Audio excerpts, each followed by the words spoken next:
जय श्री कृष्ण दोस्तों, श्री ललिता सहस्त्रनाम सीरीज में आप सभी का स्वागत है। ओम श्री माते नमः।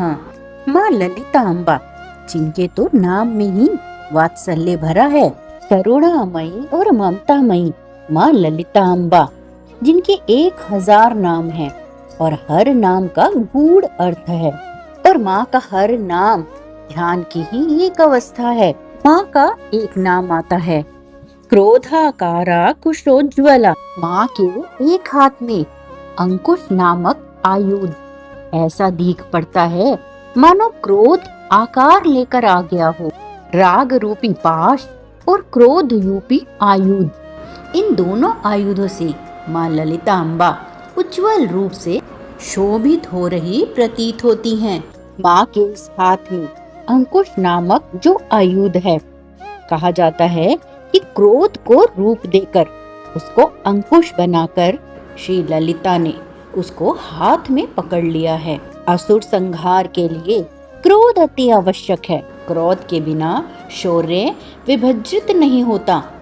इसीलिए सज्जनों पर जब दौर्जन्य चलता है, जब अत्याचार होते हैं, तब उस दौर्जन्य को सहन करने से आसुरी प्रवृत्तियां प्रोत्साहित हो जाती हैं।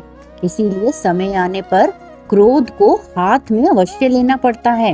इस आयुध को धारण करने का अर्थ है कि दुर्जनों को शिक्षा देने के लिए श्री ललिता सदैव संनिग्ध है।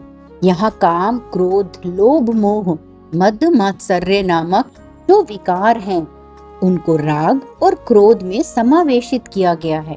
राग में काम, क्रोध, लोभ, मोह समावेशित हुए हैं, तो क्रोध में मद और मात्सर्य समावेशित हुए हैं।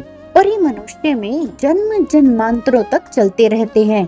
सामान्य प्राणी अपने अपने कर्म फलों को भोगते हुए और स्वार्थ से भरे कर्मों में लगातार आसक्त होकर फिर से उन कर्म फलों का आनंद लेते हुए कर्म के परिणाम चक्र में चक्कर ही काटते रहते हैं। इसीलिए हमेशा वे लोग भ्रमाधीन होते रहते हैं। इस तरह की उनकी भ्रमाधीनता पराशक्ति का मूल प्रकृति भाव के विकसन के लिए अति आवश्यक है। परंतु श्री भगवत गीता में फल निरपेक्ष कर्म के बारे में जो कहा गया है और बल दिया गया है कि उसका आचरण करने से कर्म परिणाम चक्र से छुटकारा पाना सरल है।